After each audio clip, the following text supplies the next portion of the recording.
ये फिर नीचे हो गया है।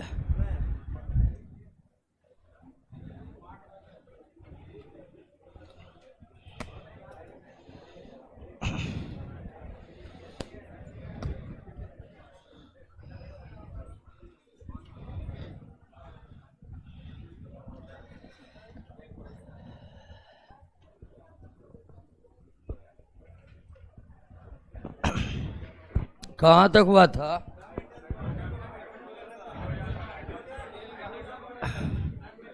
चलिए, हाइड्रोजन हो गया तो उसके बाद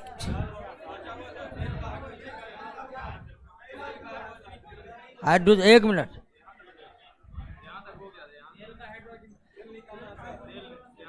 हाइड्रोजनीकरण। अच्छा, हाइड्रोजन पूरा नहीं पढ़े थे? ठीक, तेल निकालना है। अरे वो अलग प्रोसेस है, तो हाइड्रोजनीकरण ना। चलिए, हाइड्रोजन के बारे में समझ रहे थे। हाइड्रोजन बनाने की जो प्रयोगशाला विधि है और औद्योगिक स्तर पर जो हाइड्रोजन तैयार किया जाता है, उन दोनों प्रोसेस को हम समझ लिए थे। और हाइड्रोजन सबसे हल्की अधातु या सबसे हल्का तत्व या सबसे हल्का गैस, कुछ भी कह सकते हैं आप। आज समझेंगे हाइड्रोजनीकरण।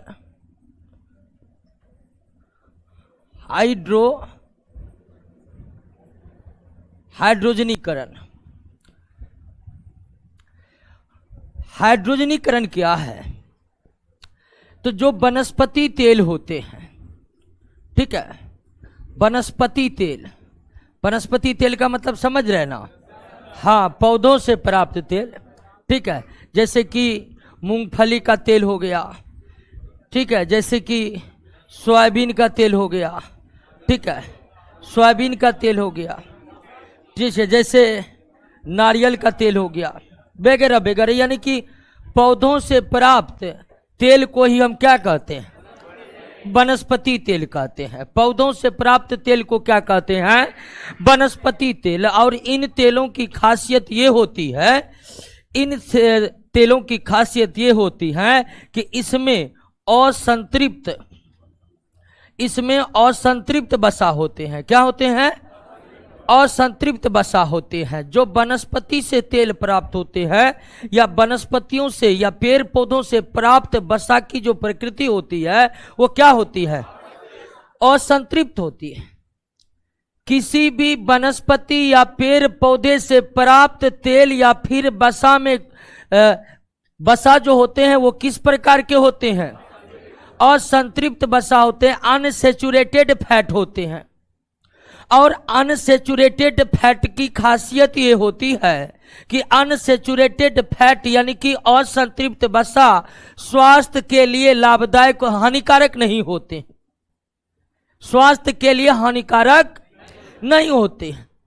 इस वसा को हम ज्यादा मात्रा में खा भी ले तो हमें शरीर पर कोई हानिकारक प्रभाव देखने को नहीं मिलेंगे, क्योंकि ये वसा शरीर में स्टोर होने के बाद कोलेस्ट्रॉल में परिवर्तित नहीं होता है।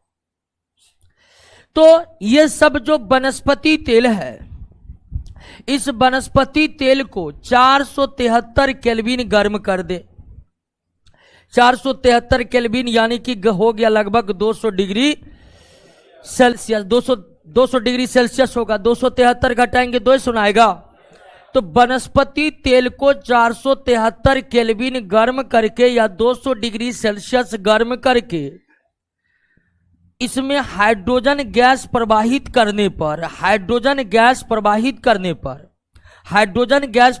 करने पर ये सब जो तेल है, मूंगफली का तेल, सोयाबीन का तेल, नारियल का तेल, ये बदल जाते हैं कि इसमें घी में बदल जाते हैं, जिसे हम कहते हैं क्या? वनस्पति घी कहते हैं। क्या कहते हैं? वनस्पति घी कहते हैं। और यहाँ पर एक कैटेलिस्ट की जरूरी होती है, और कैटेलिस्ट होता है आपका कौन? निकेल। कैटेलिस्ट कौन होता है? तो वनस्पति तेल में हाइड्रोजन गैस प्रवाहित करके उन्हें वनस्पति घी में बदल देने की प्रक्रिया को क्या कहते हैं? यानी कि हाइड्रोजनीकरण एक ऐसी प्रक्रिया है, हाइड्रोजनीकरण एक ऐसी प्रक्रिया है जिसके तहत वनस्पति तेल में हाइड्रोजन गैस प्रवाहित करके उसे वनस्पति घी में बदल दिया जाता है, उसे वनस्पति घी में बदल दिया जाता है। और इस हाइड्रोजनीकरण के प्रोसेस में एक कैटलिस्ट की जरूरत होती है, एक उत्प्रेरक की जरूरत होती है, और यह उत्प्रेरक कौन है? निकेल है। यह उत्प्रेरक कौन है? निकेल उत्प्रेरक की उपस्थिति में यह होता है।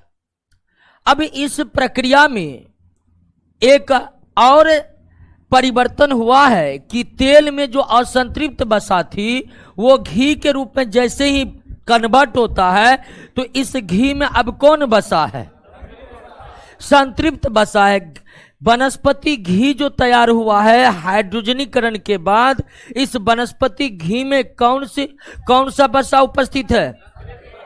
संतृप्त वसा उपस्थित है। और यह संतृप्त वसा स्वास्थ्य के लिए हानिकारक होते हैं, क्योंकि संतृप्त वसा शरीर में पहुंचने के बाद कोलेस्ट्रॉल का निर्माण करते हैं। संतृप्त वसा हमारे शरीर में स्टोर जब होता है तो वो धीरे धीरे कोलेस्ट्रॉल में परिवर्तित हो जाते हैं, और कोलेस्ट्रॉल जो है हमारे धमनियों को अवरुद्ध कर देते हैं, जिससे ब्लड सर्कुलेशन बाधित होता है, और अंततः हृदय आघात जो है उसकी संभावना बनी रहती है। कभी भी हृदय घात हो सकता है। और हार्ट अटैक को कहा जाता है sweet poison, silent poison. Silent poison. हंसते खेलते आदमी कब हार्ट अटैक से चले जाए कहना मुश्किल है। कई बार आप घटना सुने होंगे, सब्जी खरीद रहे थे, हार्ट अटैक आ गया, मर गए। शादी में गए थे, घूम रहे थे, अचानक हार्ट अटैक आया, मर गए। तो इसको कहा जाता है साइलेंट पॉइजन। और हृदय आघात यानी कि साइलेंट पॉइजन का जो सबसे बड़ा कारण है संतृप्त वसा का सेवन। संतृप्त वसा का सेवन, संतृप्त वसा हमारे शरीर में जाकर स्टोर होते हैं, और फिर लीवर जो है हमारा उसे कोलेस्ट्रॉल में परिवर्तित कर देते हैं। कोलेस्ट्रॉल धमनियों को अवरुद्ध करके ब्लड सर्कुलेशन को बाधित कर देता है। इसलिए हमारे भोजन में हमारे जो संतुलित आहार हैं उनमें सैचुरेटेड फैट की मात्रा न के बराबर हो तो ये अच्छा है। हमें ज़्यादा से ज़्यादा किस प्रकार के वसा का सेवन करनी चाहिए? और संतृप्त वसा का सेवन करनी चाहिए। किस वसा का? यानी कि तेल खाइए और घी से परहेज रखिए। क्लियर हो गया? तो हाइड्रोजनीकरण समझे। हाइड्रोजनीकरण एक ऐसी प्रक्रिया है जिसके तहत वनस्पति तेल को वनस्पति घी में बदला जाता है। वनस्पति तेल का मतलब पौधों से प्राप्त होने वाला तेल। तो हाइड्रोजनीकरण एक ऐसा प्रोसेस है जिसमें वनस्पति तेल से वनस्पति घी बनाया जाता है। यह हाइड्रोजनीकरण एक ऐसा प्रोसेस है जिससे असंतृप्त वसा को किसमें बदल दिया जाता है? संतृप्त वसा में बदल दिया जाता है। असंतृप्त वसा तो स्वास्थ्य के लिए हानिकारक है ही, क्योंकि यह कोलेस्ट्रॉल का निर्माण करवाएगा। और दूसरी बात है कि इस हाइड्रोजनीकरण प्रोसेस में किस उत्प्रेरक का इस्तेमाल हुआ है? निकेल उत्प्रेरक का। तो जब घी बनता है ना तो उसी में निकेल रह जाता है, उसको निकालना संभव नहीं हो पाता है। तो हम जो वनस्पति घी खाते हैं उसमें सूक्ष्म मात्रा में निकेल भी रहता है, और यह निकेल स्वास्थ्य के लिए बड़ी खतरनाक है। तो हमें वनस्पति घी खाने से परहेज करनी चाहिए, क्योंकि इनमें संतृप्त वसा है। और दूसरा कारण है कि वनस्पति घी जो हाइड्रोजनीकरण प्रोसेस के तहत बना है इसमें निकेल उत्प्रेरक का इस्तेमाल हुआ है, और जब घी बनते हैं तो निकेल उसी में इस तरह घुल मिल जाते हैं कि पता नहीं चलता कि निकेल किधर गया, क्योंकि उत्प्रेरक तो थोड़ा सा इस्तेमाल किया जाता है तो घी में छोड़ दिया जाता है। एक समय बहुत बड़ा मार्केट था घी का, ठीक है ना। घर घर डालडा ब्रांड समझते हैं जी।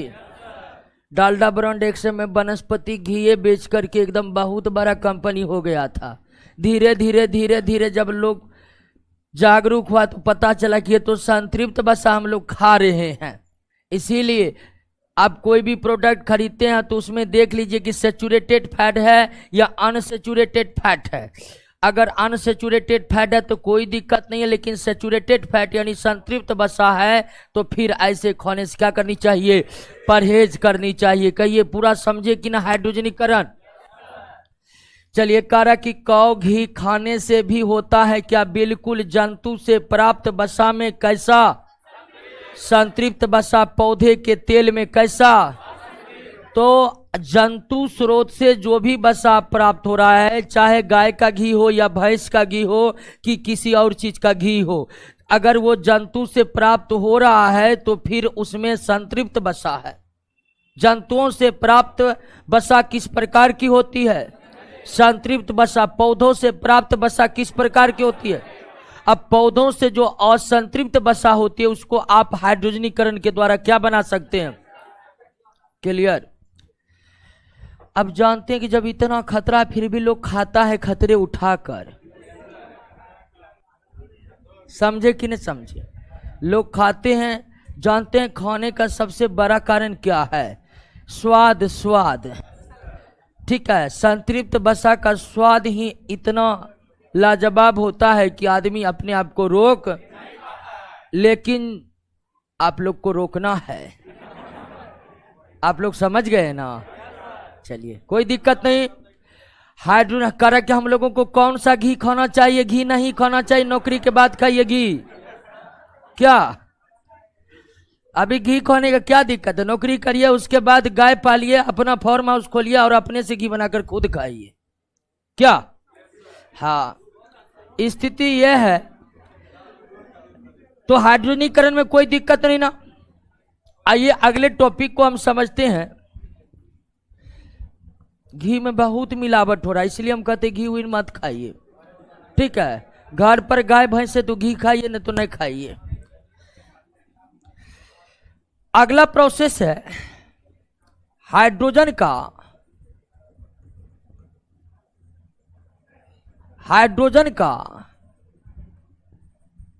अधिधारण। हाइड्रोजन का अधिधारण,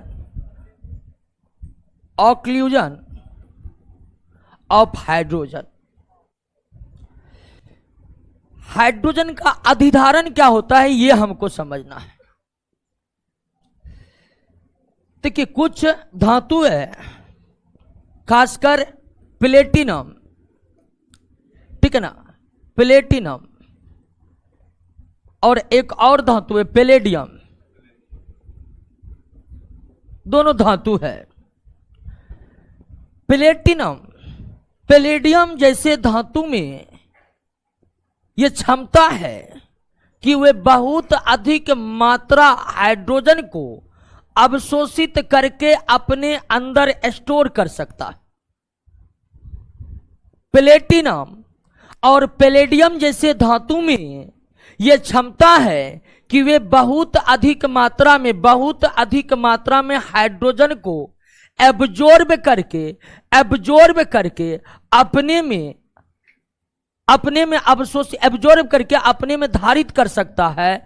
और ऐसे ही हाइड्रोजन को क्या कहते हैं? अधिधारित हाइड्रोजन कहते हैं। क्या कहते हैं? अधिधारित हाइड्रोजन कहते हैं। अधिधारित हाइड्रोजन कहते हैं। प्लेटिनम, एक बार पुनः समझिए कि प्लेटिनम या पैलेडियम जैसे धातु में यह क्षमता मौजूद है। सभी धातुओं में नहीं। मुख्य कौन धातु है? प्लेटिनम और पैलेडियम जैसे धातु में यह क्षमता मौजूद है कि ये अपने अंदर बहुत अधिक हाइड्रोजन गैस को एब्जॉर्ब करके रख सकता है। प्लेटिनम अपने आयतन का 1000 गुना अधिक हाइड्रोजन को अपने में समाहित कर सकता है। पैलेडियम तो अपने आयतन का 2000 गुना ज्यादा हाइड्रोजन को अपने अंदर एब्जॉर्ब कर सकता है। इतनी अधिक क्षमता है हाइड्रोजन को अवशोषित करके अपने अंदर रखने की। तो जब प्लेटिनम और पैलेडियम जैसे धातु हाइड्रोजन को अवशोषित करके अपने अंदर धारित कर लेती है, तो ऐसे ही हाइड्रोजन को क्या कहते हैं? अधिधारित हाइड्रोजन कहते हैं। अधिधारित हाइड्रोजन कहते हैं। और ये काम कैसे होता है? बिल्कुल है, हाइड्रोजन गैस जहां रखा हुआ है, जिस बंद बर्तन में रखा हुआ प्लेटिनम, उसमें डाल दीजिए, वे अपने आयतन का 1000 गुना ज्यादा हाइड्रोजन गैस को अवशोषित कर लेगा। तो हाइड्रोजन को अधिधारित प्लेटिनम और पैलेडियम जैसे धातु कैसे करते हैं? तो सीधा है कि हाइड्रोजन जहां रखा हुआ है, जिस बंद बर्तन में, क्योंकि गैस को जब हम रखते हैं, स्टोर करते हैं, तो उसे बंद बर्तन में स्टोर कर सकते हैं। तो हाइड्रोजन जिस बंद बर्तन में रखा हुआ है, उस बंद बर्तन में प्लेटिनम या पैलेडियम डाल दीजिए और यह बहुत ज्यादा मात्रा में हाइड्रोजन को क्या कर लेगा? अवशोषित कर लेगा। इस धातु के अंदर अवशोषित परा हाइड्रोजन को ही क्या कहते हैं? प्लेटिनम पैलेडियम जैसे धातु जब हाइड्रोजन को अवशोषित करके अपने अंदर धारित कर लेती है, तो इसे क्या कहते हैं? अधिधारित हाइड्रोजन कहते हैं, अधिधारित हाइड्रोजन कहते हैं। और यह प्रक्रिया हाइड्रोजन को भंडारित करने के लिए सर्वोत्तम है। यानी कि हाइड्रोजन को अगर हमें स्टोर करना है, तो आम हाइड्रोजन को इन धातुओं में अधिधारित कराकर उसे बहुत आसानी से क्या कर सकते हैं? स्टोर कर सकते हैं। हाइड्रोजन एक विस्फोटक गैस है, आप जानते हैं कि नहीं जानते हैं? वातावरण में जैसे ही हाइड्रोजन को छोड़ेंगे, एक भयानक विस्फोट हो जाता है, क्योंकि हाइड्रोजन बहुत तेजी के साथ वायुमंडल के ऑक्सीजन से अभिक्रिया करता है। हाइड्रोजन ऑक्सीजन से अभिक्रिया कराकर विस्फोटक मिश्रण तैयार कर लेता है, विस्फोट कर देता है। इसलिए हाइड्रोजन का भंडारण करना बहुत कठिन है, लेकिन हम इन धातुओं में अवशोषित कराकर आसानी से हाइड्रोजन को क्या कर सकते हैं? भंडारित कर सकते हैं, स्टोर कर सकते हैं, और जब मन उस हाइड्रोजन का प्रयोग कर सकते हैं। अब जो हाइड्रोजन को प्लेटिनम या पैलेडियम जैसे धातु अधिधारित कर लिया है, अर्थात अवशोषित करके अपने अंदर समाहित किया हुआ है, उसको आप कैसे निकालिएगा बाहर? तो अधिधारित हाइड्रोजन को बाहर निकालने के लिए थोड़ा सा गर्म करते हैं। प्लेटिनम को थोड़ा सा गर्म करेंगे, अपने आप उससे हाइड्रोजन क्या होगा? निकलने लगेगा। पैलेडियम में बहुत ज्यादा हाइड्रोजन अवशोषित करके रखा हुआ है, इससे बाहर निकालने के लिए क्या करेंगे? तो इसको थोड़ा गर्म करेंगे, सारा हाइड्रोजन क्या होगा? बाहर होगा। यानी प्लेटिनम पैलेडियम में जो अधिधारित हाइड्रोजन है, उसमें उसको बाहर निकालने के लिए धातु को थोड़ा सा गर्म करना पड़ता है, और सारा हाइड्रोजन गैस बाहर निकल जाता है, सारा हाइड्रोजन गैस बाहर निकल जाता है। और आप जानते हैं कि हाइड्रोजन बहुत ही रिएक्टिव है, लेकिन अधिधारित हाइड्रोजन जो है वो साधारण हाइड्रोजन से और ज्यादा रिएक्टिव है। यानी कि प्लेटिनम में जो हाइड्रोजन अवशोषित है और उसे आप बाहर निकाले गर्मा के, तो हाइड्रोजन और ज्यादा क्रियाशील होता है, और ज्यादा रिएक्टिव हो जाता है। अधिधारित हाइड्रोजन की अभिक्रियाशीलता साधारण हाइड्रोजन के तुलना में क्या होती है? अधिक होती है। साधारण हाइड्रोजन के तुलना में क्या होती है? क्लियर हुआ? समझे ना? हाइड्रोजन का अधिधारण क्या है, समझे कि नहीं समझे? कौन कौन से प्रमुख धातु है जो हाइड्रोजन को अधिधारित कर सकती है? प्लेटिनम और प्लेटिनम अपने आयतन का 1000 गुना ज्यादा हाइड्रोजन अधिधारित कर सकती है, जबकि पैलेडियम अपने आयतन का 2000 गुना ज्यादा हाइड्रोजन अधिधारित कर सकती है। अधिधारित हाइड्रोजन की क्रियाशीलता अधिक होती है साधारण हाइड्रोजन का। चलिए, अधिधारित हाइड्रोजन का ज्यादा होता है। अधिधारित हाइड्रोजन के भंडारण में सुविधा पहुंचाती है। हाइड्रोजन के भंडारण में हम इनसे मदद ले सकते हैं। क्लियर हो गया? इस पॉइंट को समझ गए? अब अगला है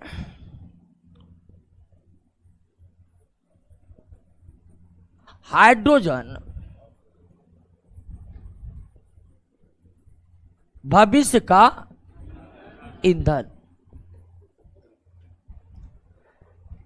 बहुत बार आप सुने होंगे, पढ़े होंगे कि हाइड्रोजन जो है वो भविष्य का ईंधन है। तो हाइड्रोजन को भविष्य का ईंधन क्यों कहते हैं, और ऐसा क्या दिक्कत हाइड्रोजन में है कि इसे वर्तमान का ईंधन नहीं कहा जाता है? हालांकि जितने दिन से हाइड्रोजन को भविष्य का ईंधन कहा जाता है, अब तो वो भविष्य भी खत्म हो गया है क्या। तो हम लोग लगभग 2012-13 में जो तैयारी कर रहे थे उस समय भी ये भविष्य बनल था। तो हाइड्रोजन जो है वो भविष्य का ईंधन है, वर्तमान का ईंधन नहीं है। तो पहले ये समझते हैं कि हाइड्रोजन जो भविष्य का ईंधन है, इसे भविष्य का ईंधन क्यों कहते हैं, हाइड्रोजन को भविष्य का ईंधन क्यों कहा जाता है। तो हाइड्रोजन को भविष्य का ईंधन क्यों कहा जाता है, इसका जो सबसे बड़ा कारण है, सबसे बड़ा कारण है उष्मीय मान। उष्मीय मान समझते हैं ना, 1 ग्राम ईंधन को जलाने से, 1 ग्राम ईंधन को जलाने से, ईंधन को जलाने से जितनी ऊष्मा प्राप्त होती है, जितनी ऊष्मा प्राप्त होती है उसे हम क्या कहते हैं, उष्मीय मान कहते हैं। उष्मीय मान प्राय ग्राम में ही निकाला जाता है, हम केजी में भी निकाल सकते, कोई दिक्कत नहीं है। तो हाइड्रोजन का भविष्य का ईंधन कहने का जो सबसे बड़ा कारण है हाइड्रोजन का उष्मीय मान, हाइड्रोजन का उष्मीय मान। अब तक वैज्ञानिकों ने जितने ईंधन के बारे में जानकारी प्राप्त की है, या अब तक जितने ईंधन के स्रोत ज्ञात हैं, उन सभी ईंधनों में सबसे ज्यादा उष्मीय मान किसका है, हाइड्रोजन का। हाइड्रोजन का उष्मीय मान इतनी अधिक है कि आप अंदाज लगाइए कि 3 लीटर पेट्रोल जो काम कर सकता है वो मात्र 1 लीटर हाइड्रोजन कर सकता है। 3 लीटर पेट्रोल जितनी ऊष्मा दे सकता है जलकर, उतनी ऊष्मा मात्र 1 लीटर हाइड्रोजन जलकर प्रदान कर सकती है। यानी कि अब तक के ईंधन में सबसे स्वच्छ ईंधन जो है वो पेट्रोल को ही माना जाता है। हालांकि प्राकृतिक गैस है, लेकिन उससे कहीं ज्यादा उष्मीय मान पेट्रोल का होता है, और उस पेट्रोल से भी 3 गुना ज्यादा उष्मीय मान किसमें होता है, हाइड्रोजन में। हाइड्रोजन का उष्मीय मान 150 किलो जूल पर ग्राम होता है। यानी कि 1 ग्राम हाइड्रोजन अगर जलेगा 150 किलो जूल ऊष्मा मुक्त होगी, ऊष्मा मुक्त होगी। इतनी अधिक उष्मीय मान वाला कोई ईंधन ज्ञात नहीं है। समझे कि नहीं समझे। हो सकता है भविष्य में इससे ज्यादा कोई और उष्मीय मान वाला ईंधन ज्ञात हो जाए, लेकिन वर्तमान समय में वैज्ञानिक के जानकारी में जितने भी ईंधन मौजूद हैं, उन सभी ईंधनों में सबसे ज्यादा उष्मीय मान किसका है, हाइड्रोजन का है। हाइड्रोजन की इतना उष्मीय मान वाला कोई ईंधन अभी नहीं है जानकारी में। तो हाइड्रोजन का भविष्य का ईंधन कहे जाने का पहला सबसे बड़ा कारण है हाइड्रोजन का अत्यधिक उष्मीय मान, हाइड्रोजन का अत्यधिक उष्मीय मान।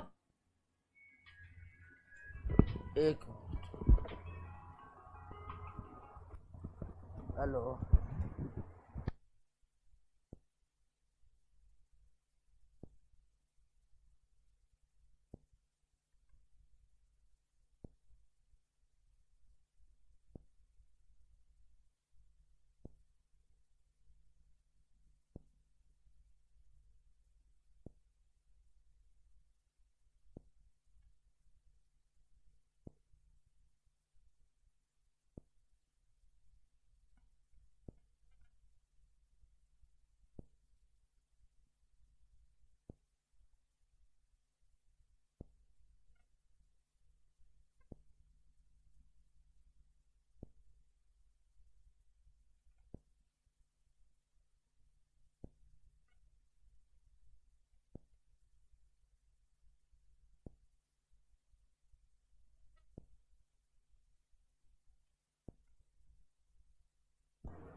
क्लियर हो गया।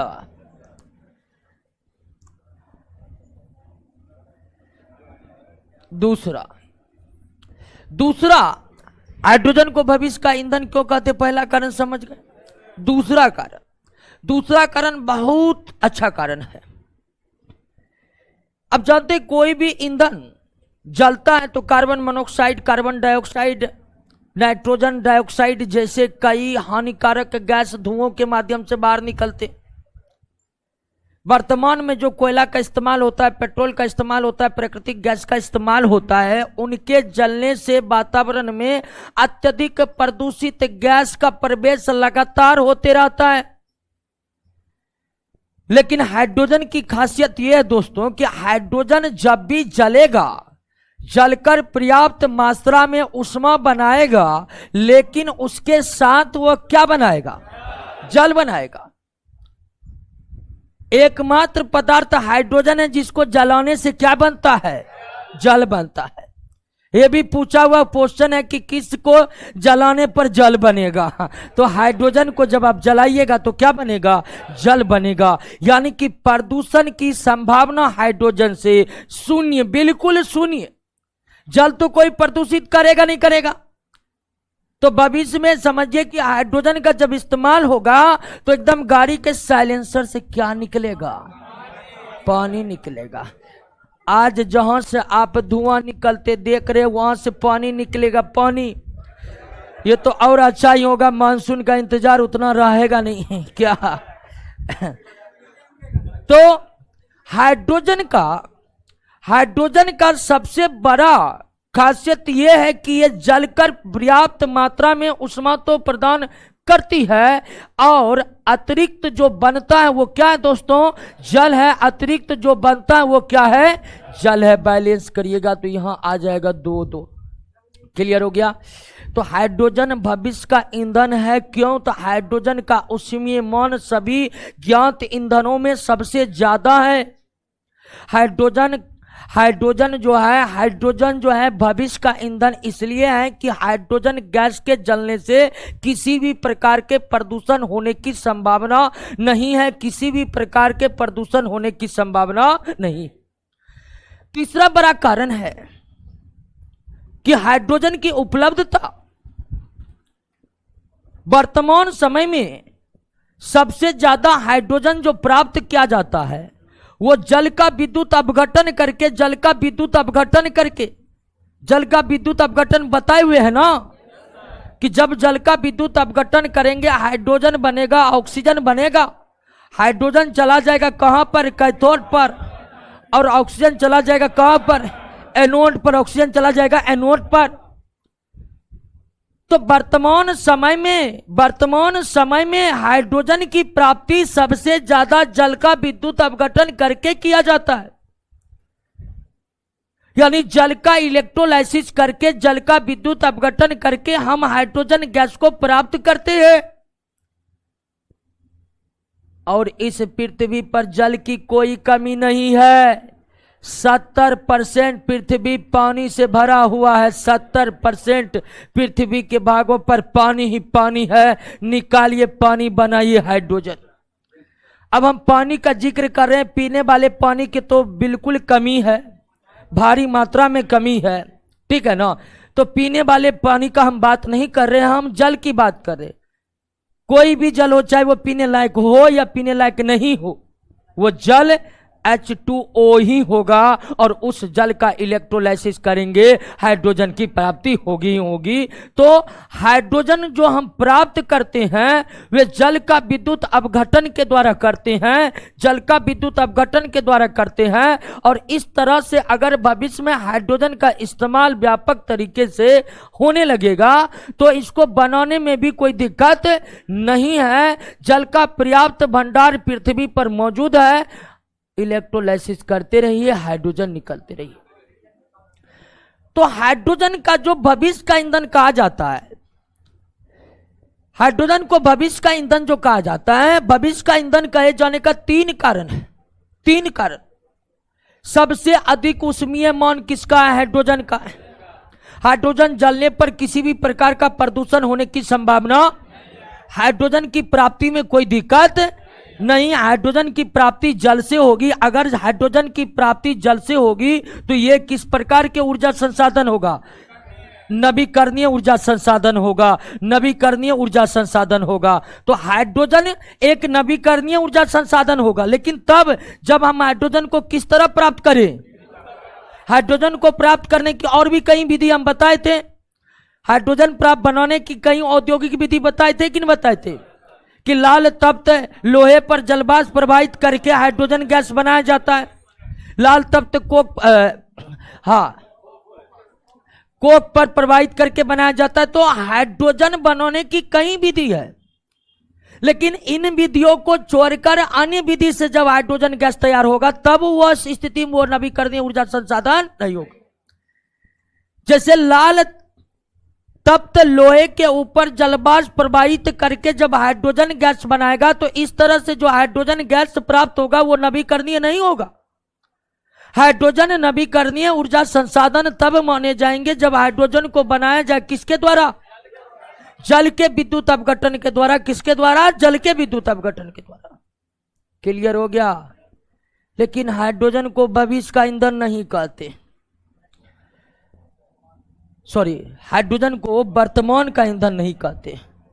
हाइड्रोजन को वर्तमान का ईंधन नहीं कहते हैं। हाइड्रोजन को वर्तमान का ईंधन नहीं कहे जाने के कारण, हाइड्रोजन को वर्तमान का ईंधन नहीं कहे जाने का सबसे बड़ा कारण है भंडारण की समस्या। भंडारण की समस्या। आप जानते हैं कि हाइड्रोजन जरा सा भी ऑक्सीजन वायुमंडल के ऑक्सीजन के संपर्क में आता है तो ये जल बनाता है, उष्मा बनाता है, और ये रिएक्शन इतनी तेजी के साथ होती है कि क्या कर जाता है? विस्फोट कर जाता है। क्या कर जाता है? तो हाइड्रोजन के भंडारण में सबसे बड़ी दिक्कतें आ रही है वर्तमान समय में। और हाइड्रोजन के भंडारण में दिक्कत यह आ रही है कि भंडारण में जरा सी चूक हुई, हाइड्रोजन की जरा सी पहुंच बनी किसके पास? जो हमारे चारों ओर फैले हुए हैं।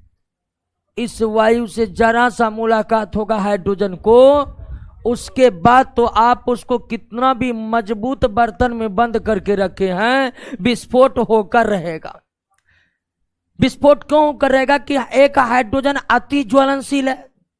ऑक्सीजन वायु मिलेगा, जलना चालू हो जाएगा। सूक्ष्म मात्रा वायु की क्यों न मिल जाए, वो जलना चालू करेगा।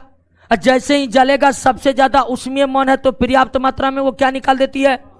और इतनी पर्याप्त मात्रा में उष्मा निकाल देती है कि जहां वो भंडारित रहता है वे भंडारण कक्षी विस्फोट के कारण ध्वस्त हो जाते हैं। तो एक बड़ी समस्या हाइड्रोजन का जो वर्तमान समय में है वो किसको लेकर है? भंडारण को लेकर है। लेकिन इस भंडारण के सुविधा को वर्तमान समय में काफी हद तक दूर कर लिया गया है। किसके द्वारा? आप सुने होंगे एक नाम, कार्बन नैनो ट्यूब। नाम सुने हैं? Carbon nano. अभी तुरंत हम आपको अधिधारित हाइड्रोजन के बारे में बताए कि नहीं बताए थे? अधिधारित हाइड्रोजन के बारे में बताए थे कि नहीं बताए थे? तो हाइड्रोजन की भंडारण की जो सबसे बड़ी असुविधा है, और हाइड्रोजन के भंडारण की सबसे बड़ी असुविधा हाइड्रोजन के ज्वलनशील प्रकृति के कारण है, उस समस्या को दूर करने का प्रयास किए जा रहे हैं कार्बन नैनो ट्यूब और अधिधारित हाइड्रोजन के माध्यम से। कार्बन नैनो ट्यूब कार्बन से बने पदार्थ है और वर्तमान समय में कार्बन नैनो ट्यूब बेहतर विकल्प है हाइड्रोजन के भंडारण के लिए। कार्बन नैनो ट्यूब कम खर्चीला भी है और व्यापक मात्रा में इसमें हाइड्रोजन को भंडारित करने की क्षमता है। तो आजकल कार्बन नैनो ट्यूब में हाइड्रोजन को भंडारित करके आगे की ओर यानी कि अनुसंधान कार्य किए जा रहे हैं। दूसरा विकल्प क्या है? अधिधारित हाइड्रोजन। अधिधारित हाइड्रोजन तो आप समझ ही गए क्या है। प्लेटिनम पैलेडियम धातु में हाइड्रोजन को क्या करा दीजिए? अवशोषित करा दीजिए। प्लेटिनम पैलेडियम धातु में हाइड्रोजन को क्या करा दीजिए? अवशोषित करा दीजिए। लेकिन दिक्कत यही है कि प्लेटिनम तो सोना से भी ज्यादा महंगा है, उतना प्लेटिनम भी कहां से लाएंगे? अब पैलेडियम भी कोई सस्ता नहीं है। तो अधिधारित हाइड्रोजन का हम बहुत व्यापक तौर पर इस्तेमाल तो नहीं कर सकते हैं, लेकिन बहुत व्यापक तौर पर हाइड्रोजन का भंडारण किसमें वर्तमान में किया जा रहा है? क्लियर? अब तो कई देश हाइड्रोजन से बने ट्रेन चला लिया है, बस चला लिया है। भारत की टाटा कंपनी ने भी हाइड्रोजन से चलने वाले बस का प्रोटोटाइप लॉन्च कर दिया है। हालांकि अभी वो कॉमर्शियल यूज के लिए नहीं आए हैं, लेकिन जल्द ही टाटा कंपनी का कहना कि हाइड्रोजन से चलने वाले बस जल्द लॉन्च हो जाएगा। और अभी जो सड़क परिवहन मंत्री हैं, केंद्रीय सड़क पर नितिन गडकरी, उनका तो मानना है कि 10 साल के अंदर पेट्रोल खत्म, डीजल खत्म, किरासन तो खत्म कर ही दिए हैं। ठीक है, कल का रिपोर्ट था क्या, हाँ, कि पटना का, कि जो इलेक्ट्रिक गाड़ियां पहले 80,000 थी, अब वो 3 गुना हो गया, 2,40,000 हो गया सिर्फ पटना में। तो इलेक्ट्रिक वाहनों की जो रफ्तार है और हाइड्रोजन के बारे में जो रिसर्च है बहुत तेजी के साथ चल रहे हैं, तो लगता है कि 10-15 सालों में पेट्रोल डीजल पुरानी बात हो जाएगी। बहुत जल्दी इलेक्ट्रिक बैटरियां और हाइड्रोजन हमारे अर्थव्यवस्था को संभाल लेगी। फिलहाल ये स्थिति है। बहुत ये बिल्कुल इलेक्ट्रिक मार्केट इस तरह से ग्रो कर रहा है कि पूरे इतिहास में कोई मार्केट इतना ग्रो नहीं कर रहा किया। कोई भी इंडस्ट्रीज आगे बढ़ी, उनकी रफ्तार रही, लेकिन हाल फिलहाल के जो आंकड़े आए हैं, इलेक्ट्रिक गाड़ियां इतने ज़्यादा भारतीय नागरिक पसंद कर रहे हैं कि आने वाले समय में सरकार को विश्वास है कि 60% गाड़ियां अगले 10 साल में केवल इलेक्ट्रिक ही होगी। बाकी जो 40% है उसमें बहुत ज़्यादा इस्तेमाल सार्वजनिक और निजी बस परिवहन का है, तो उसको हाइड्रोजन से रिप्लेस करने की सरकार की आगे की रणनीति है। तो जो है निजी तौर पर वो इलेक्ट्रिक हो जाएगी, और जो सार्वजनिक बड़े बड़े ट्रक व्हीकल्स है वो क्या हो जाएगा, हाइड्रोजन हो जाएगा। हमको तो लगता है पेट्रोल पंप मालिक का क्या होगा। अच्छा, कोई दिक्कत, अच्छा, बिल्कुल सरकार जो, और वर्तमान के जो केंद्रीय सड़क परिवहन मंत्री है नितिन गडकरी, वो तो पूरा जोर शोर से करे कि मात्र 20 साल, लेकिन 20 साल में अभी बहुत बाकी है। ठीक है, यानी कि लगता है कि हमारी जो अगली जनरेशन है वो पेट्रोल या डीजल के बिना अब वाली अर्थव्यवस्था को देख सके। फिलहाल तो ऐसा संभव नहीं है। चलिए, हाइड्रोजन से जो बस चलेगी उससे जल का निर्माण होगा। बिल्कुल जल का निर्माण होगा, ये नहीं कि वहीं पर जल पीने लगेंगे क्या, क्योंकि जो हाइड्रोजन के जलने से जल बनेगा बिल्कुल शुद्ध जल रहेगा। ठीक है, जिसको कहते हैं डिस्टिल वाटर। शुद्ध जल पीने के योग्य, शुद्ध का मतलब केमिस्ट्री के दृष्टिकोण से शुद्ध वाला, यानी जल है तो जो जल हम पीते हैं तो उसमें आवश्यक मिनरल मिले हुए हैं, आवश्यक मिनरल मिले हुए हैं जो हम पीते हैं। पीने वाले जल में कई सारे खनिज लवण घुले होते हैं। केवल अगर जल में H2O है तो वो पीने के योग्य नहीं है। तो ये नहीं कि गाड़ी के साइलेंसर से डायरेक्ट बोतल लगा देंगे पीने लिए तो वो जल पीने के योग्य नहीं होगा, क्योंकि जो जल हम पीते हैं पीने योग्य जल होता है, उनमें आवश्यक लवणों का घुला होना बहुत जरूरी होगा। आवश्यक लवणों का घुला होना बहुत जरूरी है। चलिए, हाइड्रोजन आने से वाहन की कीमत में गिरावट होगी, ये तो आने वाले वक्त ही बताएगा, ये तो हम नहीं कह सकते हैं। लेकिन फिलहाल इलेक्ट्रिक गाड़ियों का रेट ज्यादा है कि कम है? ज्यादा है। ज्यादा तो तब हाइड्रोजन, कोई भी नई टेक्नोलॉजी रहती है तो पुराने प्रचलित टेक्नोलॉजी से ज्यादा महंगा होता ही होता है। तो जब भी हाइड्रोजन आएगी तो वो सस्ता ही क्यों ना हो, कंपनी कहेगा कि महंगे हुआ है। ठीक है, तो महंगा ही होगा, इतनी बात तो तय है। चलिए, क्लियर हो गया। तो यहां पर 3 पॉइंट को हम समझे हैं। पहला, हाइड्रोजनीकरण प्रोसेस को समझे थे, उसके बाद अधिधारण को समझे थे, उसके बाद हम ये समझे कि हाइड्रोजन भविष्य का ईंधन क्यों कहा जाता है और वर्तमान में क्या दिक्कतें हैं। अब हाइड्रोजन के यौगिक पर विचार कर लेते हैं।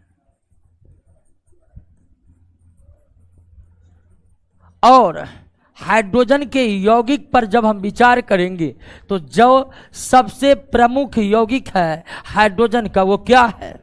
जल है। तो हाइड्रोजन के यौगिकों के अंतर्गत जो सबसे प्रमुख यौगिक है हाइड्रोजन का वो जल है। वो जल है और जल को आम बोलचाल की भाषा में कहा जाता है हाइड्रोजन का ऑक्साइड। हाइड्रोजन का ऑक्साइड ऑक्सीजन से अभिक्रिया करके कोई भी तत्व क्या बनाते हैं? ऑक्साइड बनाते हैं। आप जानते हैं कि कोई भी तत्व ऑक्सीजन से अभिक्रिया करके क्या बनाता है? ऑक्साइड बनाता है। तो हाइड्रोजन भी ऑक्सीजन से अभिक्रिया करके क्या बनाएगा? ऑक्साइड। और हाइड्रोजन ऑक्सीजन से अभिक्रिया करता है तो क्या बनता है? जल बनता है। तो निश्चित तौर पर जल जो है वो हाइड्रोजन का क्या है? ऑक्साइड है। जल जो है वो हाइड्रोजन का क्या है? ऑक्साइड है।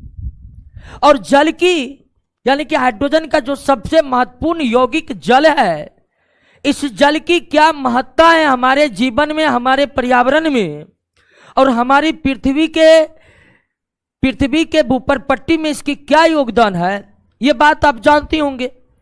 जानते हैं कि नहीं जानते हैं? नहीं जानते फिर से जान लीजिए कि जल की क्या महत्ता है।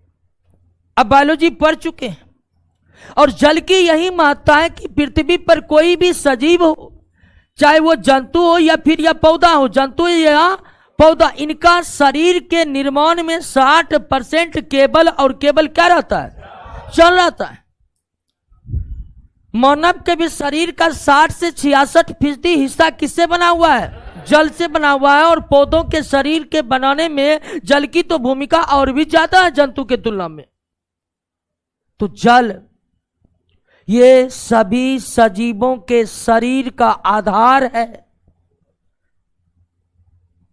पृथ्वी पर पौधा या जंतु उनके शरीर का लगभग 60% से भी ज्यादा हिस्सा किस यौगिक से मिलकर बना हुआ है? जल से बना हुआ है। जल से बना हुआ है। और इस पृथ्वी के पर्यावरण में ऑक्सीजन के बाद दूसरा कोई सबसे महत्वपूर्ण चीज सजीवों के जीवन के लिए है तो वो कौन है? जल है। चूंकि ऑक्सीजन श्वसन में इस्तेमाल होते हैं तो वो सबसे ज्यादा महत्वपूर्ण तो है ही, लेकिन ऑक्सीजन के बाद जीवन के लिए दूसरी सबसे बड़ी महत्वपूर्ण क्या है पृथ्वी के लिए? तो वो क्या है दोस्तों? जल है। जल में कई खास तरह के गुण हैं। जल में कई खास तरह के गुण मौजूद हैं। जैसे कि पहला जल का गुण है कि यह पृथ्वी के पर्यावरण में ठोस रूप में मौजूद है, द्रव्य रूप में मौजूद है और गैस रूप में मौजूद है। कोई और यौगिक पृथ्वी के पर्यावरण में तीनों अवस्था में मौजूद नहीं है। तो जल तीनों अवस्था में मौजूद है। आप अंटार्कटिका जाइएगा तो जल का कौन सा रूप आपको देखने को मिलेगा? नदी तालाब जाइएगा तो आपको कौन सा रूप है? और वायुमंडल का लगभग काफी ज्यादा हिस्सा जो जलवाष्प है, उस जलवाष्प को आप क्या मानिएगा? गैस मानिएगा। लगातार पौधे वाष्पोत्सर्जन करते रहते हैं, वाष्प निकलते रहते, कपड़े सुखाते रहते, वाष्प बनते रहते। हमारे वायुमंडल का एक बहुत बड़ा हिस्सा केवल जलवाष्प का है और वो जलवाष्प को आप गैस का कौन सा स्वरूप मानिएगा दोस्तों? गैस मानिएगा। तो जल, जिसे हम हाइड्रोजन का ऑक्साइड भी कहते हैं, यह जल जीवन के लिए दूसरी सबसे बड़ी आवश्यक पदार्थ है। यह पृथ्वी के पर्यावरण में तीनों अवस्थाओं में मौजूद है। तीनों अवस्थाओं में मौजूद है। यही नहीं कि पृथ्वी के पर्यावरण में कई सारे द्रव पदार्थ उपस्थित है। पृथ्वी के पर्यावरण में कई सारे द्रव पदार्थ है कि नहीं? लेकिन लगभग सभी द्रव पदार्थ में सबसे ज्यादा उष्मीय चालकता, थर्मल कंडक्टिविटी, सबसे ज्यादा पृष्ठ तनाव, सबसे ज्यादा विशिष्ट उष्माधारिता, सबसे ज्यादा विशिष्ट उष्माधारिता, ये सब केवल किसमें होता है? जल में। केमिस्ट्री में कई द्रव पदार्थ के बारे में आपको जानकारी होगी। अल्कोहल द्रव अवस्था में रहता है, बेंजीन द्रव अवस्था में रहता है, फिनॉल द्रव अवस्था में रहता है, कई और द्रव अवस्था वाली पदार्थें मौजूद हैं, हमारे पर्यावरण में मौजूद है। केमिस्ट्री आप पढ़े होंगे तो ढेर सारे द्रव पदार्थ, लेकिन ढेर सारे द्रव पदार्थ में एक द्रव पदार्थ जल है जिसका व्यवहार अन्य सभी द्रवों से अलग है। जल का व्यवहार उपलब्ध किसी द्रव पदार्थ के व्यवहार से मिलता नहीं है। सभी द्रव पदार्थों के तुलना में जल की ऊष्मीय चालकता सबसे अधिक होती है। सभी द्रव पदार्थों में जल का पृष्ठ तनाव अधिक होता है। सभी द्रव पदार्थों में सबसे ज्यादा विशिष्ट ऊष्माधारिता स्पेसिफिक हीट कैपेसिटी किसकी होती है? जल की होती है। और उसके बाद जल की जो एक खास सबसे बड़ी विशेषता है कि आप जल की जो एक सबसे बड़ी खास विशेषता है कि आप किसी भी पदार्थ को गर्म करिएगा तो वो फैलता है। किसी भी पदार्थ को अगर आप गर्म करिएगा तो वो पदार्थ क्या होगा? फैलेगा। फैलने का मतलब आयतन क्या होगा? बढ़ेगा। यानी कि गर्म करने पर किसी भी पदार्थ के आयतन में क्या होती है? वृद्धि होती है। गर्म करने पर किसी भी पदार्थ के आयतन में क्या होती है? वृद्धि होती है। लेकिन जल के साथ ऐसा नहीं होता है।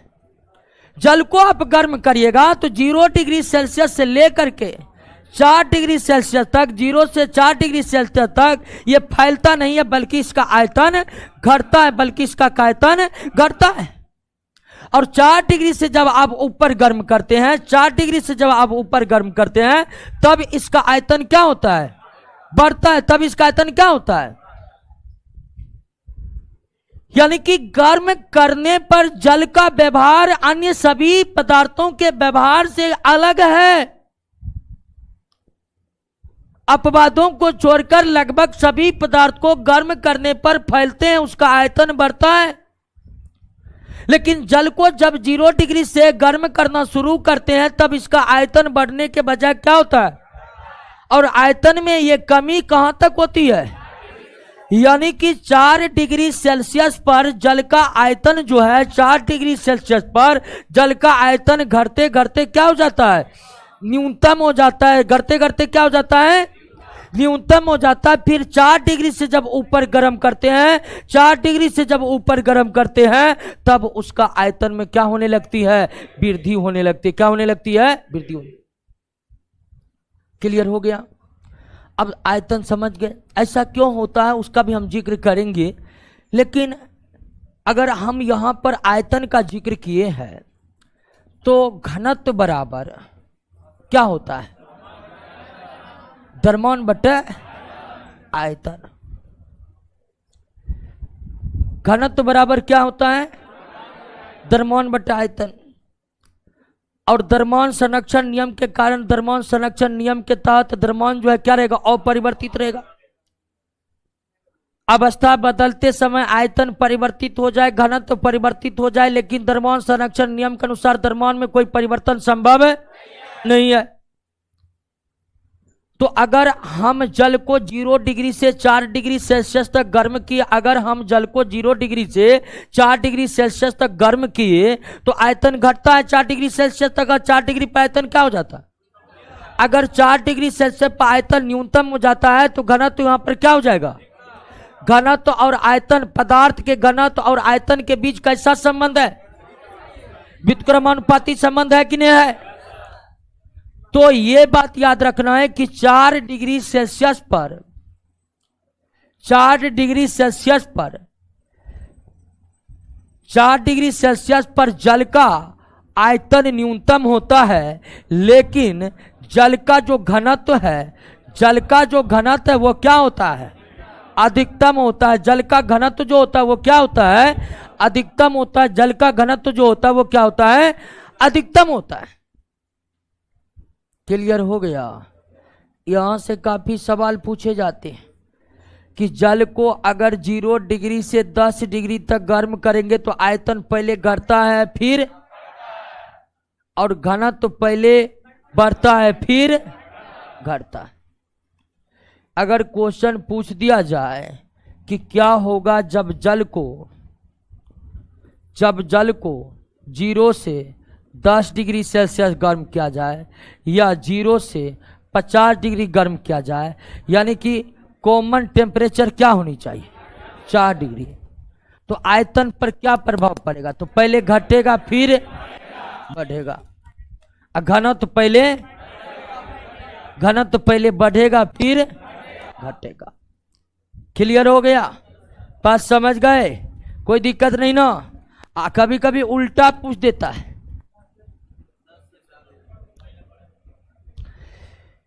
अगर जल को 0 से गर्म करेंगे 4 से ऊपर तक कितना भी टेम्परेचर पर, तो आयतन पहले घटेगा बाद में, आयतन का उल्टा होता है घनत्व आयतन का, तो आयतन पहले घटेगा फिर, तो घनत्व तो पहले बढ़ेगा फिर घटेगा। क्लियर हो गया? बात समझ गए? और कभी कभी उल्टा पूछ देता है दोस्तों। अगर जल को 0 से 50 गर्म किया जाए, 0 से कितना भी गर्म किया जाए 4 डिग्री से ऊपर कितना भी, तो आयतन घटता है फिर बढ़ता है, आयतन घटता है फिर बढ़ता है। और इसका उल्टा घनत्व होगा, घनत्व बढ़ता है फिर घटता है फिर घटता है। और यही अगर उल्टा पूछे कि 50 से 0 तक गर्म करेंगे, तो 50 तक 0 पर गर्म करेंगे तो 4 डिग्री सेल्सियस पर आयतन क्या होगा? बढ़ेगा। 4 डिग्री सेल्सियस पर आयतन तो क्या होने वाला है? न्यूनतम होने वाला है। और घनत्व क्या होने वाला है? अधिकतम होने वाला है कि ना है? तो अगर 50 से क्या हुआ, कहां पर चालू करो तेजी से।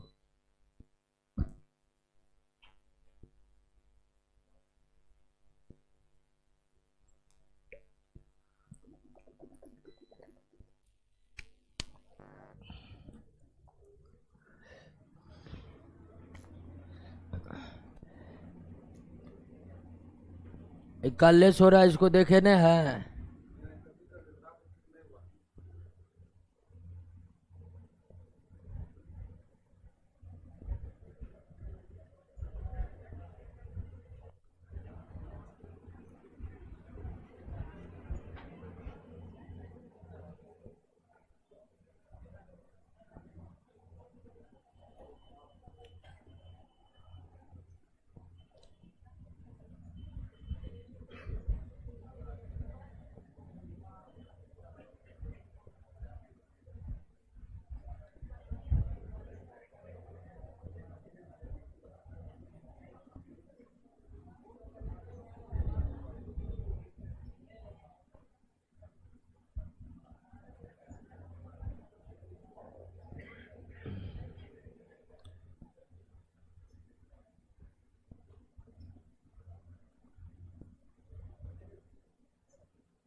चलिए, तो प्रोसेस समझ गए थे।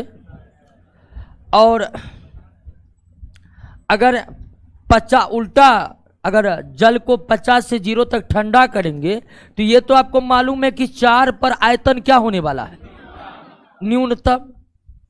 और 4 पर अगर आयतन न्यूनतम होने वाला है तो घनत्व क्या होने वाला है? अधिकतम। घनत्व क्या होने वाला है? अधिकतम होने वाला है। तो 50 से 0 गर्म करने पर आयतन पहले घटता है फिर, क्योंकि आयतन पहले घटेगा तब ना घटते घटते 4 पर न्यूनतम होगा। तो आयतन पहले घटता है फिर बढ़ता है।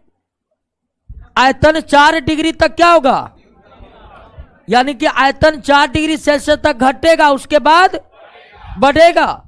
और 0 डिग्री पर जब जल बर्फ बन जाता है तो बर्फ का आयतन जल से ज्यादा होता है, और फिर उसका उल्टा क्या हो जाएगा, घनत्व। अगर आयतन पहले घटता है तो घनत्व पहले फिर घटेगा। तो वही बात हो गया, चाहे आप 0 से 50 पर जाइए, चाहे 50 से, बात सेम होती है। आयतन पहले घटता है फिर, और घनत्व पहले बढ़ता है फिर। कंफ्यूज नहीं करना है, देख लिए ना, दोनों कंडीशन में एक ही बात हो रही कि नहीं हो रही है। क्यों हो रही, इस बात को समझे कि नहीं समझे। 4 डिग्री सेल्सियस पर आयतन न्यूनतम है, घनत्व अधिकतम है। तो आप 0 से 50 गर्म करिए या 50 से 0 ठंडा करिए, जल का आयतन पहले घटेगा फिर घनत्व पहले बढ़ेगा फिर घटेगा। 4 डिग्री तक घनत्व बढ़ेगा, लेकिन उसके बाद घनत्व घटेगा। और जब 0 डिग्री पर जल बर्फ बन जाता है तो बर्फ का घनत्व जल से कम होता है। क्यों, तो 4 डिग्री के बाद घनत्व घटते घटते घटते बर्फ का घनत्व जल से क्या हो जाता है, कम हो जाता है, इसीलिए बर्फ जल पर तैरता है। क्लियर हो गया, बात समझ गए। तो अब देख लीजिए, ये सवाल खूब पूछे जाते हैं।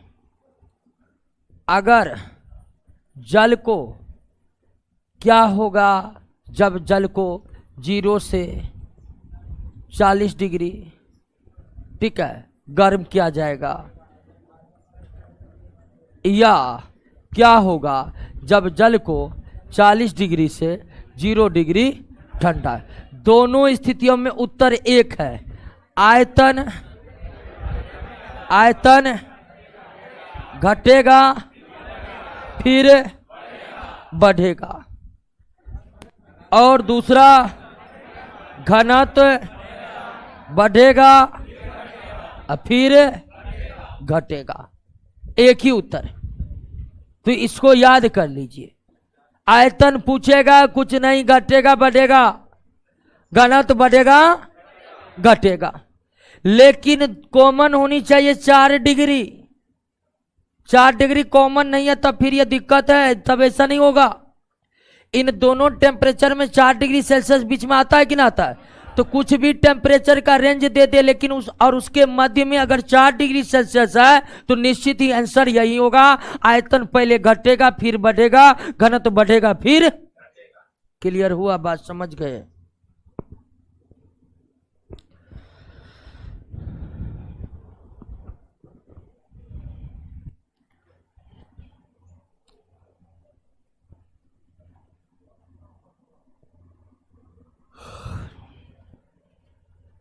क्लियर।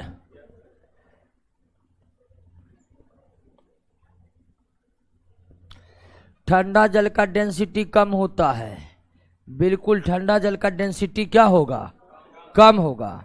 अब बहुत ठंडा होकर अगर बर्फ बन जाएगा तब तो और भी कम हो जाएगा। कोई दिक्कत नहीं ना जी।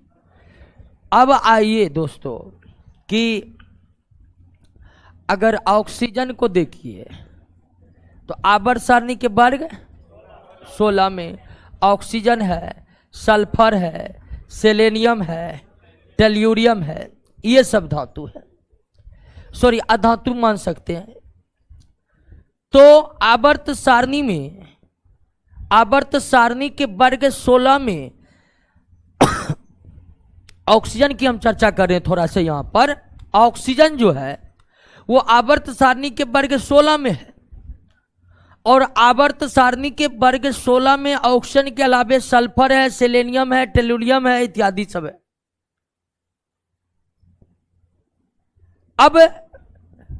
अब जानते हैं कि हाइड्रोजन के साथ ऑक्सीजन अभिक्रिया करके क्या बनाता है, जल। हाइड्रोजन के साथ सल्फर अभिक्रिया करके हाइड्रोजन सल्फाइड बनाता है। हाइड्रोजन के साथ सेलेनियम अभिक्रिया करके हाइड्रोजन, इसको जो भी पढ़ लिए, इसी तरह का इसी तरह का कंपाउंड बनेगा। तो हम मतलब ये सब कंपाउंड ज़्यादा उपयोगी नहीं है। तो हाइड्रोजन ऑक्सीजन से भी अभिक्रिया करते हैं, हाइड्रोजन सल्फर से भी अभिक्रिया करते हैं, हाइड्रोजन सेलेनियम से भी अभिक्रिया करते हैं, हाइड्रोजन टेलेनियम से भी अभिक्रिया करते हैं। क्योंकि एक ही वर्ग में है तो एक ही तरह के यौगिक निर्मित हो रहे हैं। अब इन सब में जो है ना, इसकी जो अवस्था है साधारण ताप और दाब पर, वो क्या है? द्रव। क्या है? द्रव है। और हम आपको शुरुआत में ही बताए थे कि जल एक ऐसा द्रव है जिसका गुण अन्य सभी द्रवों से क्या है? भिन्न है। जल एक ऐसा द्रव है जिसके गुण उपलब्ध पर्यावरण में या बनाए गए अन्य सभी द्रवों से भिन्न है। सभी द्रवों के तुलना में जल की विशिष्ट ऊष्माधारिता अधिक होती है। सभी द्रवों की तुलना में जल की जो है ऊष्मीय चालकता अधिक होती है। सभी द्रवों के तुलना में जल की जो पृष्ठ तनाव है, सरफेस टेंशन है, वो ज्यादा होता है। तो अन्य सभी जल जो है, आप देखें अभी असामान्य व्यवहार किया, 4 डिग्री तक आयतन घटा, फिर उसके बाद बढ़ा। इस तरह का व्यवहार कोई और द्रव नहीं करते, इस तरह का व्यवहार कोई और द्रव नहीं करते। तो जल जो है अपने समक्ष जितने भी द्रव है उससे अलग व्यवहार रखने का कारण क्या है? तो उसका एकमात्र कारण है जल में उपस्थित हाइड्रोजन बॉन्ड। जल में उपस्थित हाइड्रोजन बॉन्ड। जल में उपस्थित हाइड्रोजन बॉन्ड। उपलब्ध द्रवों में सबसे ज्यादा ऊष्मीय चालकता जल की है। क्यों? तो जल में हाइड्रोजन बॉन्ड है और में नहीं है। सभी द्रवों के तुलना में जल का पृष्ठ तनाव अधिक होता है। क्यों? हाइड्रोजन बॉन्ड के कारण, और द्रव में नहीं है। बात समझ रहे हैं कैसे? तो जल में जो विशेष गुण आ जाता है, जो उसे अन्य सभी द्रवों से एक अलग गुण प्रदान करता है, उसका सबसे बड़ा कारण है जल में उपस्थित हाइड्रोजन बॉन्ड। जल में उपस्थित हाइड्रोजन बॉन्ड। और हाइड्रोजन बॉन्ड के बारे में हम बॉन्ड में डिस्कस किया है कि नहीं किया? भूल गए होंगे तो एक बार फिर से रिवाइज कर लीजिएगा हाइड्रोजन बॉन्ड को। मात्र 7 पॉइंट है हाइड्रोजन बॉन्ड में। कई बार परीक्षा में पूछा गया कि हाइड्रोजन सल्फाइड के तुलना में जल का क्वथनांक अधिक है। क्यों?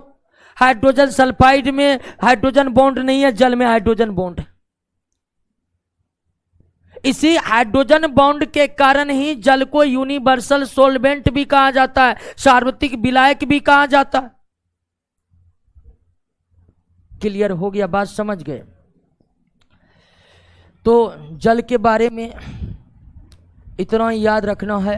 उसके बाद हम अब कठोर जल और मृदु जल के बारे में जानेंगे। हार्ड वाटर, सॉफ्ट वाटर, कठोर जल और मृदु जल। लेकिन उससे पहले एक चीज और समझ लीजिए। जल की जो अणु है, इसकी जो संरचना होती है वो अंग्रेजी के भी अक्षर के समान होती है। और इसके बीच जो एंगल होता है 105 डिग्री 9 मिनट का होता है। 105 डिग्री 9 मिनट का होता है। जल के जो अणु हैं, जल के जो अणु है उसकी आकृति अंग्रेजी के भी अक्षर के क्या होता है? समान होता है। और किन्हीं दो बंधनों के बीच की दूरी 105 डिग्री 9 मिनट का होता है। 105 डिग्री 9 मिनट का होता है। 105 डिग्री 9 मिनट का होता है। याद रखिएगा, क्योंकि अणुओं की संरचना से रिलेटेड भी प्रश्न पूछे गए हैं। अब आइए दोस्तों,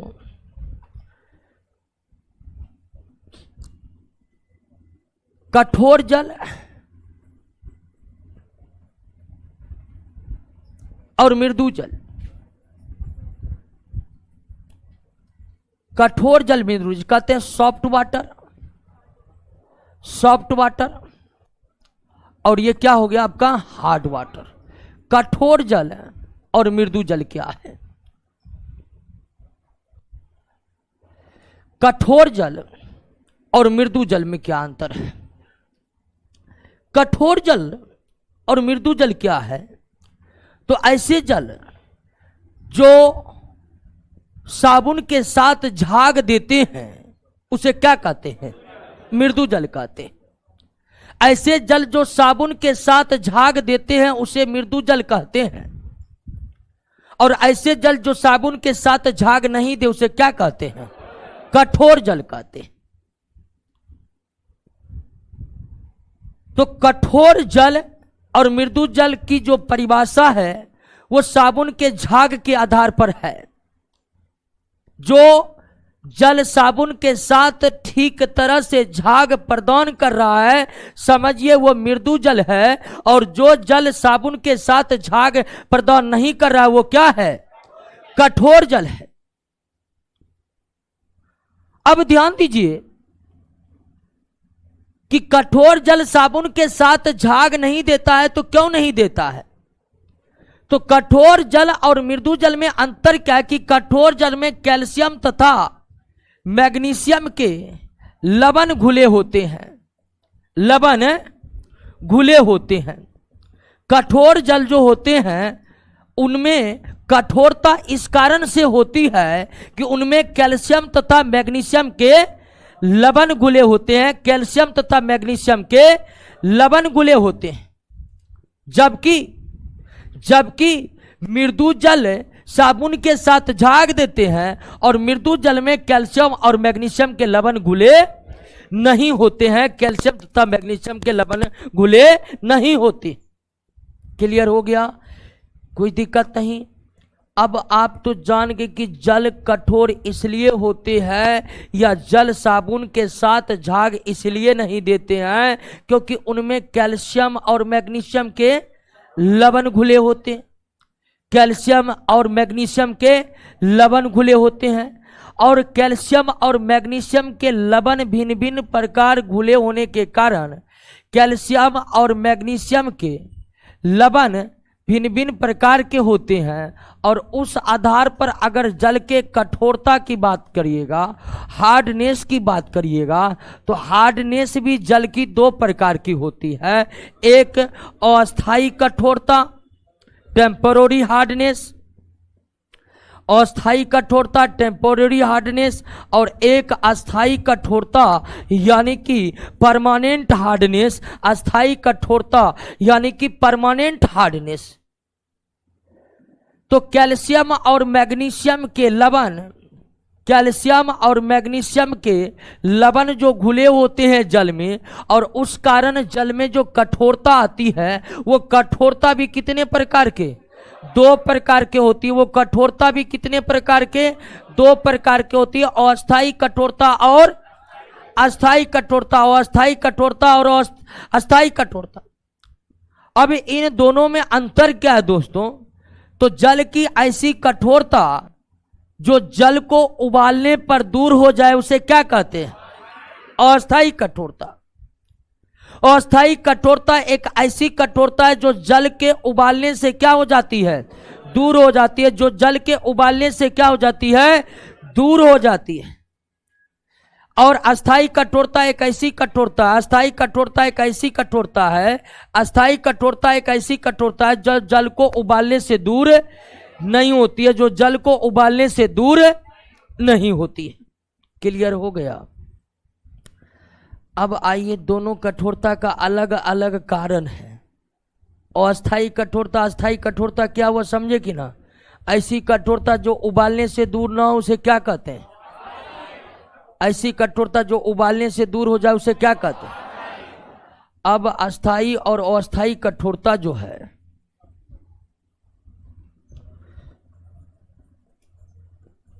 अस्थाई कठोरता जो है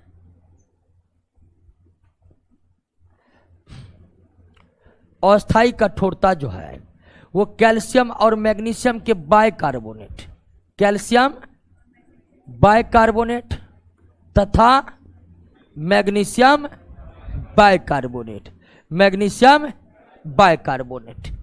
अगर जल में कैल्शियम बाइकार्बोनेट और मैग्नीशियम बाइकार्बोनेट मिला हुआ हो, या दोनों में कोई एक ही मिला हुआ हो, या दोनों मिला हुआ, तब जो कठोरता उत्पन्न होती जल में, उसकी प्रकृति क्या होती है? अस्थायी होती है, जिसे उबाल कर क्या कर सकते हैं? दूर कर सकते हैं।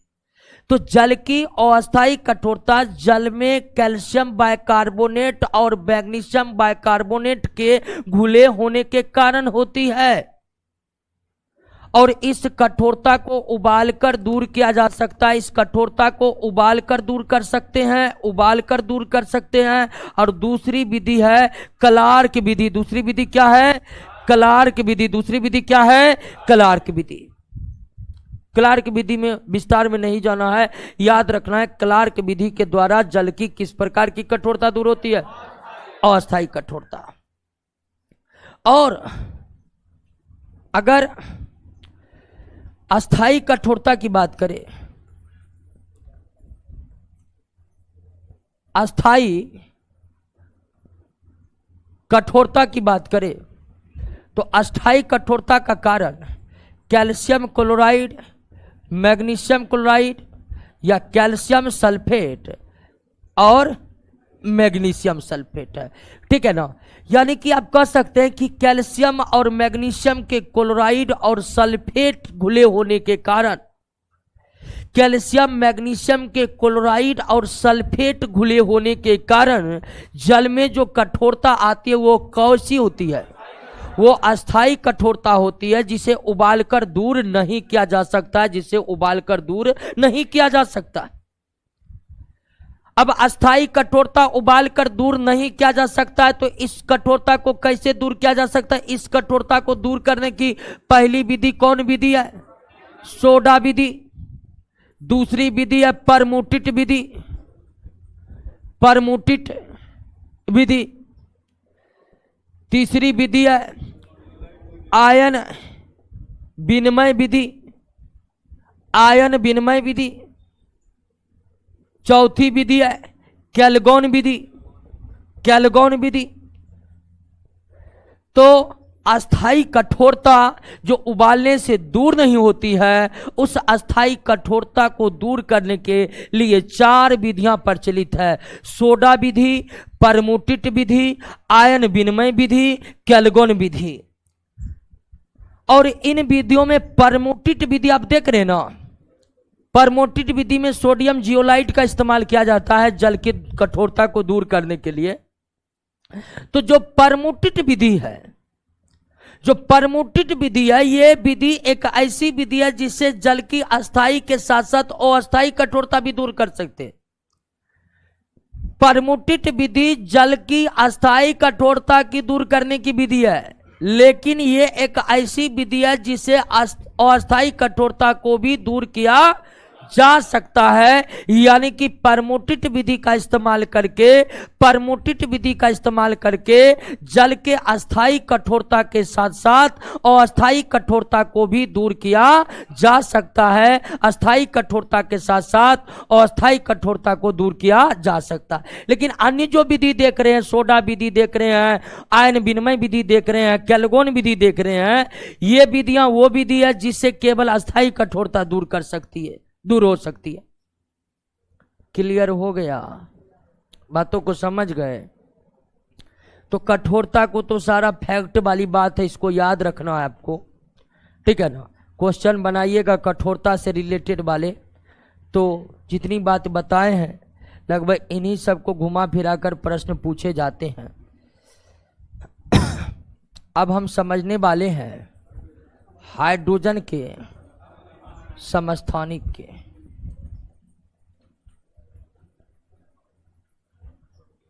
समस्थानिक आइसोटॉप्स।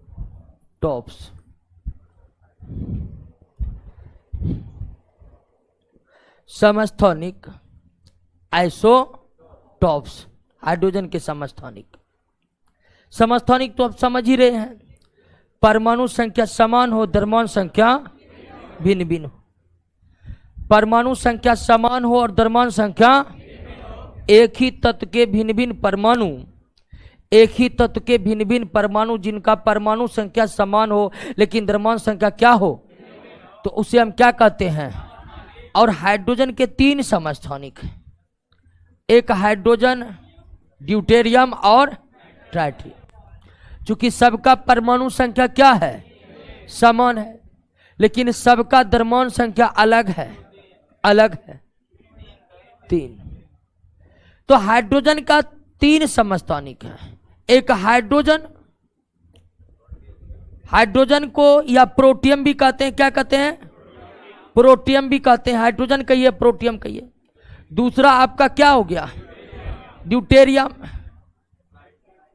और तीसरा आपका हो गया ट्राइटियम। ट्राइटियम, इनमें जो ट्राइटियम है ये रेडियो एक्टिव है। क्या दोस्तों, रेडियो सक्रिय है, जिसकी अर्ध आयु जो होती है, अर्ध आयु जो होती है 12.4 वर्ष होती है। अर्ध आयु समझते, रेडियो सक्रिय पदार्थों के संदर्भ में हम अर्ध आयु को जाने हैं। तो ट्राइटियम हाइड्रोजन का रेडियो सक्रिय समस्थानिक है, और ये पृथ्वी के पर्यावरण में पाए नहीं जाते हैं।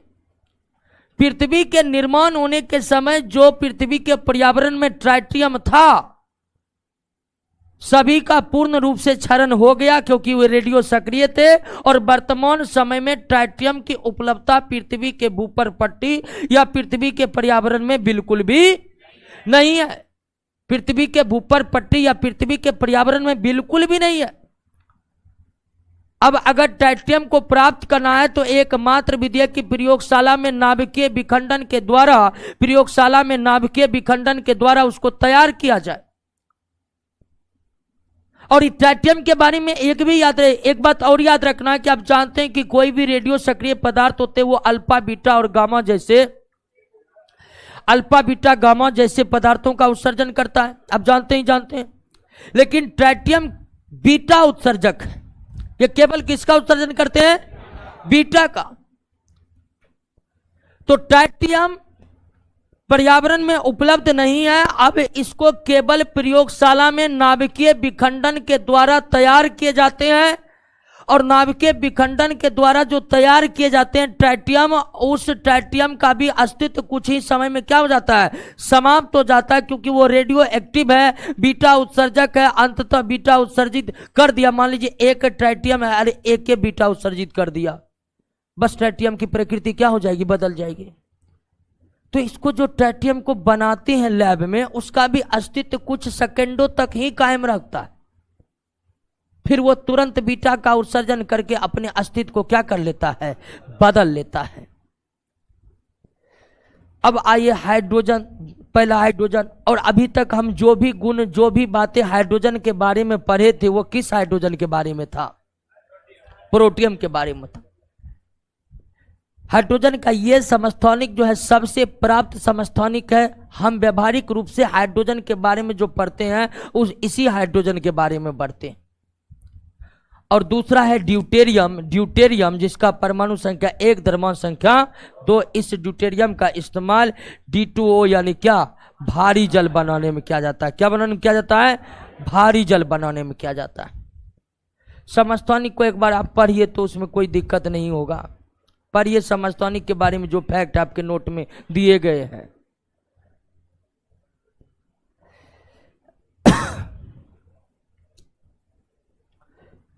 समस्थानिक को एक बार पढ़िए सरसरी निगाह से।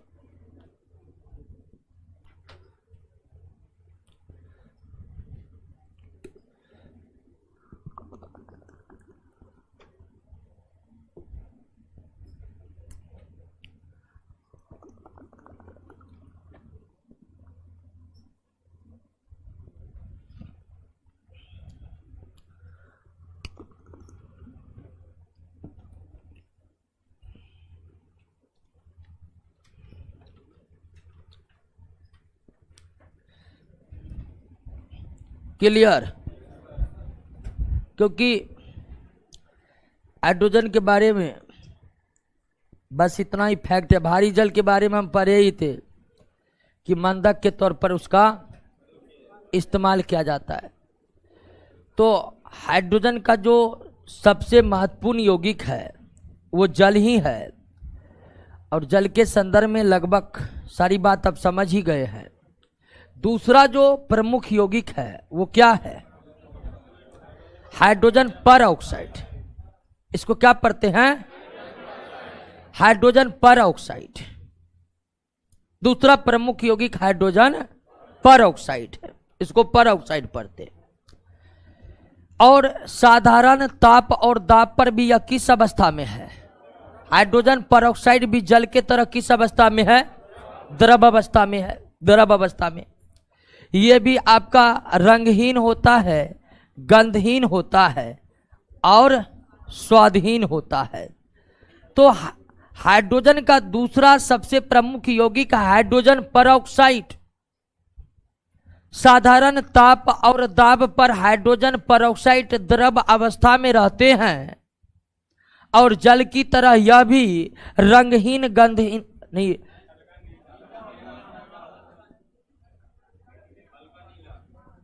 हल्का नीला होता है, सॉरी, गंधहीन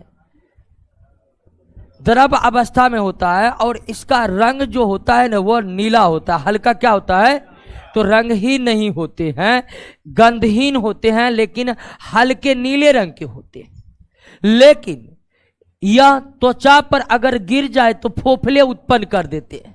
जैसे हाइड्रोक्लोरिक एसिड, नाइट्रिक एसिड जैसे पावरफुल अम्ल अगर त्वचा पर गिरते हैं तो फोफले बना देते हैं कि नहीं?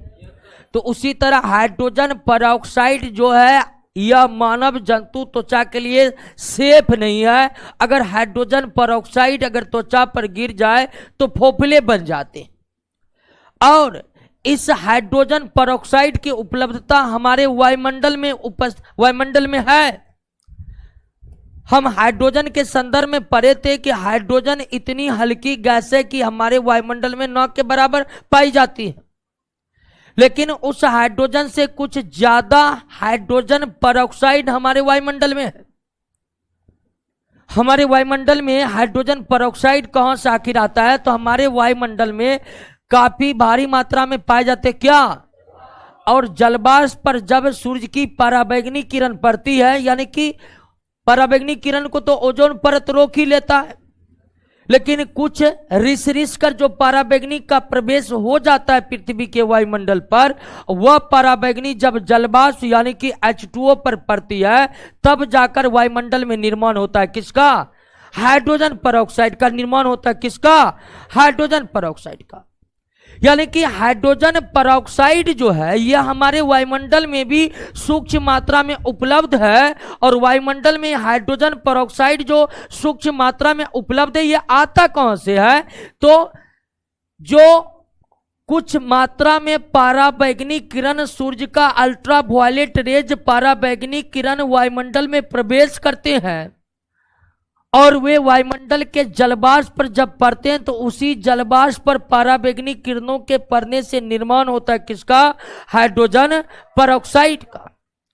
और अगर इस हाइड्रोजन परऑक्साइड को अगर हमें बनाना है, लैब में बनाना है, तो इसकी अभिक्रिया सोडियम परऑक्साइड, किससे? सोडियम परऑक्साइड, इसे पढ़ते हैं सोडियम परऑक्साइड। सोडियम परऑक्साइड की अभिक्रिया सल्फ्यूरिक अम्ल से जब कराते हैं, सल्फ्यूरिक अम्ल से जब कराते हैं तो बनता है सोडियम सल्फेट और हाइड्रोजन परऑक्साइड। सोडियम सल्फेट और हाइड्रोजन परऑक्साइड कहते हैं। तो हाइड्रोजन परऑक्साइड को बनाने की जो विधि है, कई विधि है, लेकिन जो सबसे चर्चित विधि है, सोडियम परऑक्साइड को लगभग 24% सल्फ्यूरिक अम्ल, 24% सल्फ्यूरिक अम्ल का मतलब 24% सल्फ्यूरिक अम्ल, शेष मात्रा जल की। तो सोडियम परऑक्साइड को 24% सल्फ्यूरिक अम्ल वाले विलयन से अभिक्रिया कराते हैं तो बनता है सोडियम सल्फेट और हाइड्रोजन परऑक्साइड।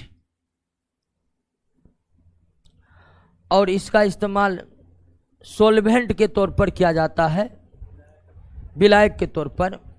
लैब में, इंडस्ट्री में विलायक के तौर पर सोडियम परऑक्साइड का इस्तेमाल किया जाता है। तो हाइड्रोजन अब खत्म हो गया है, क्लियर। आगे क्या है? सिलिकॉन है। सिलिकॉन के बारे में बहुत कम फैक्ट है, देख रहे हैं ना। सिलिकॉन को खुद से पढ़ लेना। अगला क्या है? कार्बन पढ़ेंगे अगला क्लास में। सिलिकॉन आप पढ़ लीजिएगा, 2-4 फैक्ट है, ज़्यादा उसमें पढ़ना नहीं है तो आप सिलिकॉन को पढ़ लीजिएगा खुद से। अगले क्लास में तब कार्बन पर हम लोग चर्चा करेंगे, कार्बन पर थोड़ा डिटेल में जाकर चर्चा करना पड़ेगा। तो मिलिए अगले क्लास में।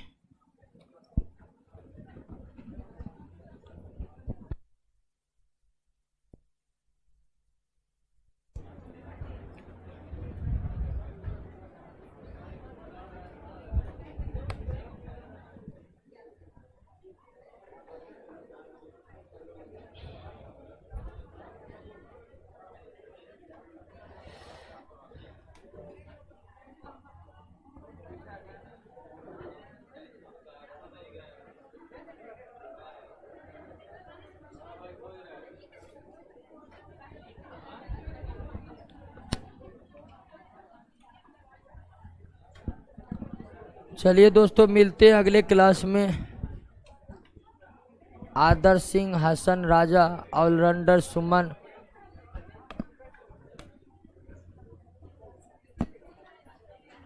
शिवनाथ।